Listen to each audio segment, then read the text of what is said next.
మీ car కి best ceramic coating premier care Apexer car detailing studio for contact.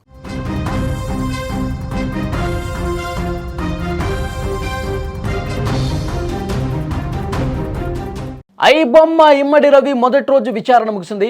Cyber crime పోలీసులు అతన్ని సుమారు 6 గంటల పాటు విచారించారు. వేలాది సినిమాలను పైరసీ చేసిన రవిని సైబర్ క్రైమ్ పోలీసులు ఇటీవల అరెస్ట్ చేసినటువంటి విషయం తెలిసిందే. అతన్ని మరిన్ని వివరాలు అతని నుంచి రాబట్టేందుకు వారం రోజుల పాటు కస్టడీకి ఇవ్వాలని కోరితే నాంపల్లి కోర్టు 5 రోజుల పాటు కస్టడీకి అనుమతించారు. మొదటి రోజు కస్టడీ ముగిసింది. అతన్ని మొదటి రోజు అదుపులోకి తీసుకున్న సైబర్ క్రైమ్ పోలీసులు విచారించారు. అతని బ్యాంకు లావాదేవీల మీద ఆరా తీసినట్టుగా సమాచారం ఉంది. నెట్వర్క్, ఇంటర్నెట్ సోర్సులపై విచారణ జరిపారు. ఇమంది రవిపై ఫారినర్స్ యాక్ట్ సెక్షన్ను కూడా పోలీసులు చేర్చారు. ఎన్ఆర్ఈ, క్రిప్టో కరెన్సీ, వ్యాలెట్లు, బ్యాంకు ఖాతాలపై విచారణ చేశారు. ఐబొమ్మ తిరిగి యాక్టివేట్ కావడంపై కూడా ప్రశ్నించారు. అయితే రవి దగ్గర నుంచి ఎలాంటి సమాధానం రాలేదని సమాచారం. వీటన్నిటితో పాటు పోలీసులు ఐబొమ్మ వెబ్సైట్, ఐపీ అడ్రస్ సర్వర్లపై కూడా దృష్టి సారించారు. ఐబొమ్మ వెబ్సైట్ను నిర్వహించేందుకు నిందితుడు పలు అడ్రస్లు మార్చినట్లుగా విచారణలో గుర్తించారు.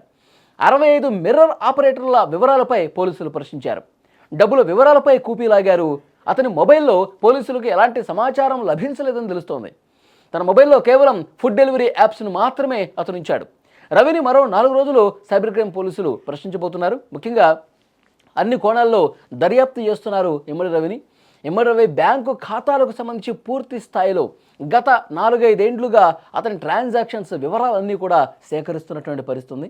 అలాగే కరీబియన్ దీవుల్లో ఉండి ఒక డొమైన్తో, అలాగే హైదరాబాద్లో ఇంకొక డొమైన్ ఏర్పాటు చేసి పైరసీ చేసి ఆ సినిమాలన్నింటినీ కూడా ఉచితంగా ప్రజలకి తీసుకురావటం, సినిమా ఇండస్ట్రీకి వేల కోట్ల నష్టం కలిగించినటువంటి విషయానికి సంబంధించి అసలు దీన్ని ఎక్కడ స్టార్ట్ చేశాడు, ఎలా స్టార్ట్ చేశాడు, దీనికి ఏ విధంగా ఇతని టీంలో ఎంతమంది ఉన్నారు, ఈ అన్ని వివరాలను కూడా సేకరిస్తూ ఉన్నారు.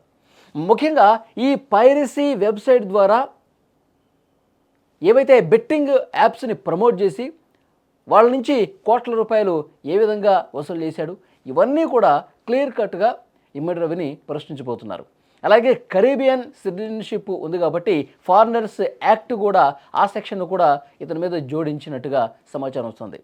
క్లియర్గా అతని మొబైల్ డేటా, అతను వాడినటువంటి ఈ వెబ్సైట్లో ఏదైతే సాఫ్ట్వేర్ని ఇన్బిల్ట్గా చేసి దాన్ని వాడాడో దాని గురించి, అలాగే ఇతను సహకరించినటువంటి వ్యక్తులు ఎవరు, దీని మీద కూడా కూపీలాగుతూ ఉన్నారు. అతనికి ఎంతమంది టీమ్స్ పనిచేస్తూ ఉన్నాయి. ఎందుకంటే ఒక సినిమాని పైరసీ చేసి వదలాలంటే ఒక్కరితో అయ్యే పని కాదు. కింద ఎంతమంది టీం మెంబర్స్ ఉన్నారు, ఏ ప్రాంతాల్లో ఎవరెవరు ఇతనికి సహకరించి ఈ విధంగా పైరసీకి ఉపయోగపడ్డారు, అన్ని కోణాల్లో కూడా దర్యాప్తు చేస్తున్నటువంటి పరిస్థితి ఉంది. ఈ 4-5 సంవత్సరాల్లో ఎంత డబ్బు కూడబెట్టాడు, ఆ కూడబెట్టినటువంటి డబ్బంతా కూడా ఎక్కడ దాచాడు, వీటికి సంబంధించి పూర్తి స్థాయిలో ఇన్వెస్టిగేట్ జరుగుతున్నటువంటి పరిస్థితి ఉంది. ఇప్పుడు ఐబొమ్మ పేరుతో ఇంకొకటి వెబ్సైటు ముందుకు రావటం, దీని వెనకాల రవి పాత్ర ఏమైనా ఉందా, లేదంటే వేరే వ్యక్తులు దీన్ని స్టార్ట్ చేశారా? ఒకవేళ ఇతని ప్రమేయం ఉంటే, ఇతని టీం మెంబర్సే దాన్ని స్టార్ట్ చేసి ఉంటే కనుక దాన్ని కూడా పూర్తి స్థాయిలో ఛేదించే పనిలో ప్రస్తుతం పోలీసులు ఉన్నారు.